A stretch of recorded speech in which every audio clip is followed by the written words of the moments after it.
મોટા સંમેલનનું આયોજન થયું હતું। સમસ્ત ક્ષત્રિય સમાજને એક કરવાના હેતુથી સંમેલન યોજાયું હતું। સંમેલનમાં સમસ્ત ક્ષત્રિય શક્તિ અસ્મિતા મંચની જાહેરાત કરાઈ હતી। મંચના પ્રમુખ તરીકે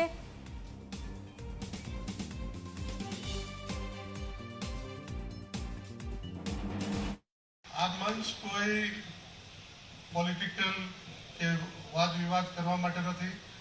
જેમ બધા મારે પહેલા બધા વક્તાઓએ વાત કરી એમ કે આ એક છત્રીની નીચે સમસ્ત ક્ષત્રિય સમાજ આખા ગુજરાતના બધા એક થાય અને આપણે એક થઈ અને આપણી ભાવિ પેઢીના દીકરાઓ દીકરીઓ માટે શું કરવા માંગે છે એને એ વિચારીએ।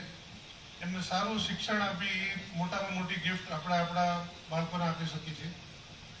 સારું શિક્ષણ મળે આપણા દીકરા દીકરીઓને, એમને સારા જોબ મળે, સારો વ્યવસાય થાય, એમને સારો બિઝનેસ કરે અને આગળ ક્ષત્રિય